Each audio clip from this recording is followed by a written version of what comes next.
Assalamualaikum warahmatullahi wabarakatuh. Kali ini cikgu nak tunjuk video tajuk ketumpatan.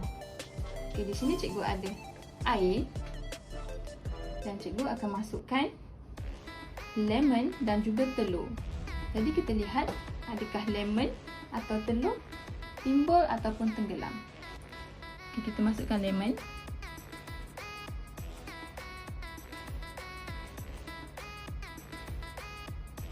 Kemudian kita masukkan telur perlahan-lahan.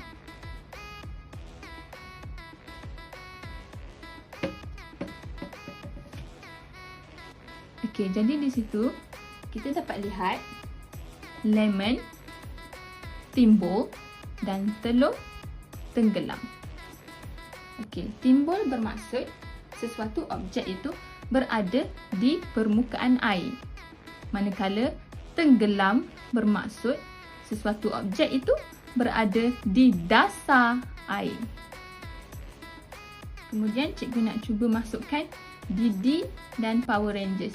Kita tengok dua objek ini adakah timbul atau tenggelam. Kita masukkan Didi dulu.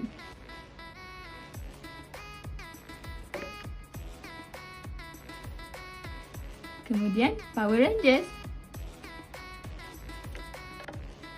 Ya, Didi timbul dan Power Rangers tenggelam.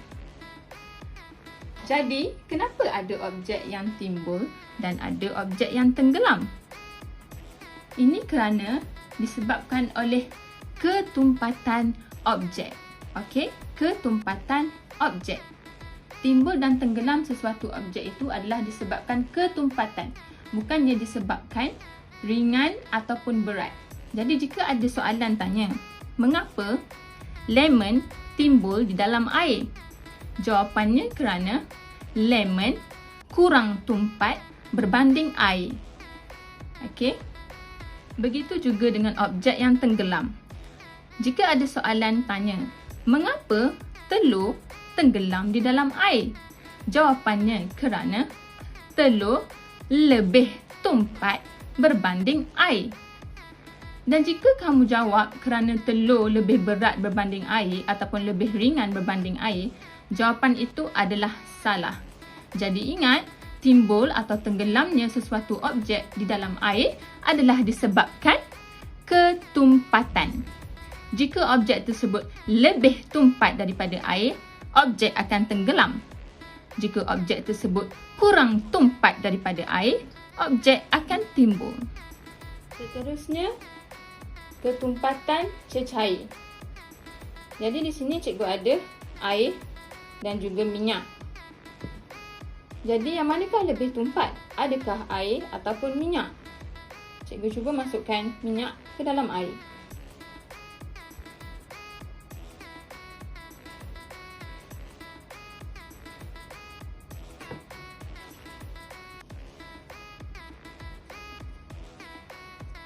Ya, jadi kamu dapat lihat di sini minyak naik ke atas ataupun timbul di permukaan air. Jadi, cecair manakah yang lebih tumpat? Ya, cecair yang lebih tumpat adalah air, manakala cecair yang kurang tumpat adalah minyak.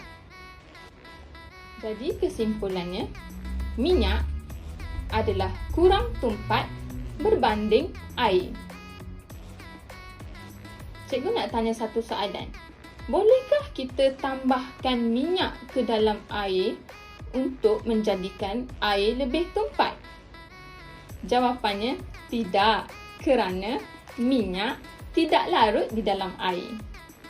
Seterusnya, cikgu akan masukkan telur ke dalam air. Apa yang terjadi? Telur tersebut tenggelam ke dasar air. Jadi, mengapa telur tenggelam di dalam air? Telur tenggelam kerana telur adalah lebih tumpat daripada air. Bagaimana kita nak jadikan air ini lebih tumpat daripada telur supaya telur dapat timbul? Caranya adalah dengan menambah garam ke dalam air ataupun gula. Okey, di sini ada garam. Cikgu akan masukkan garam ke dalam air.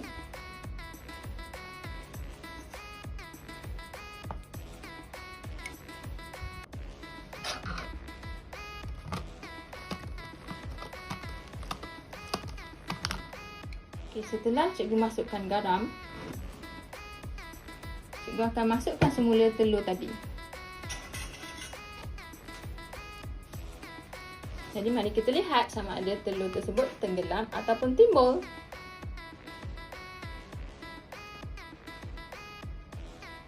Ya, telur tersebut timbul. Ini bermaksud telur kurang tumpat berbanding air ataupun air lebih tumpat berbanding telur. Sebab itu, telur akan timbul di dalam air. Jadi cara untuk kita tumpatkan air ada pelbagai cara, sama ada masukkan garam ataupun gula. Sekarang cikgu cuba pula untuk masukkan susu pekat ke dalam air. Jadi kita lihat adakah susu pekat boleh menjadikan air lebih tumpat. Kemudian cikgu akan masukkan telur selepas susu pekat ditambah ke dalam air. Okey, jadi telur timbul di dalam air yang telah dicampur dengan susu pekat. Ini bermaksud telur kurang tumpat berbanding air yang telah dicampur dengan susu pekat. Jadi susu pekat pun adalah bahan yang dapat menambah ketumpatan air sama seperti garam dan juga gula. Seterusnya, aplikasi ketumpatan. Bagaimana konsep ketumpatan ini digunakan dalam kehidupan seharian kita? Okey, contoh yang pertama. Awak pernah tengok sangkar ikan? Okey. Sangkar ikan, orang beli ikan dekat dalam, ikan keli. Okey, sangkar ikan ni kita boleh jalan atas saluran sangkar ikan tu. Itu pun menggunakan konsep ketumpatan. Di mana sangkar ikan tersebut bawahnya ada pelampung.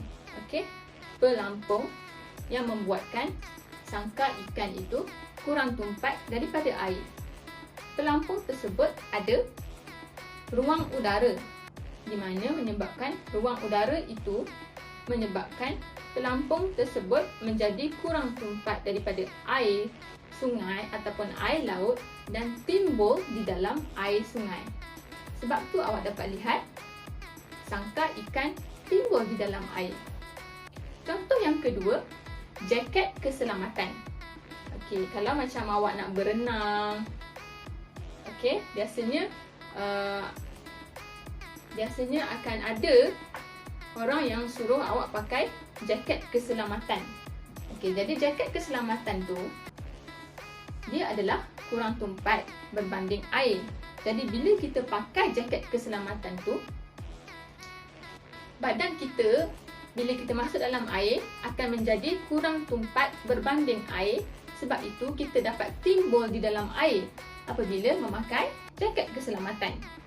Dan contoh yang ketiga adalah kapal selam. Okey, kapal selam ada masa dia timbul di permukaan air dan ada masa dia tenggelam di dasar air. Jadi di sini cikgu nak tunjuk contoh. Okey, simulasi kapal selam. Okey, itu kapal selam. Keadaan sekarang kapal selam ini timbul di dalam air. Kenapa? Kerana dalam kapal selam itu ada ruang udara.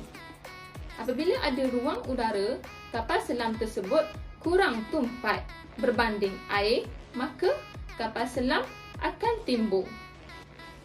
Apabila tiada ruang udara, okey, apabila kapal selam dia keluarkan udara dari kapal tersebut, okey, seperti contoh ini,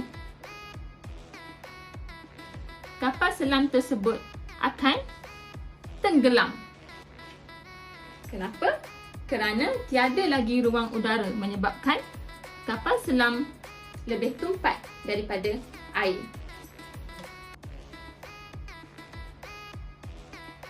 Apabila ada ruang udara, kapal selam tersebut kurang tumpat daripada air dan akan timbul semula. Begitulah konsep ketumpatan yang diaplikasikan pada sebuah kapal selam. Okey, eksperimen ni ringkas. Awak boleh gunakan straw di rumah. Kemudian awak potong, lipat dua dan letak klip kertas di tengah-tengah. Masukkan di dalam botol air yang berisi air penuh. Awak boleh buat seperti mana kapal selam yang cikgu buat, di mana aplikasi ketumpatan digunakan pada kapal selam ini. Okey, sampai di sini sahaja. Cikgu harap kamu faham apa itu ketumpatan dan bagaimana ketumpatan diaplikasikan dalam kehidupan kita. Sekian, terima kasih. Bye.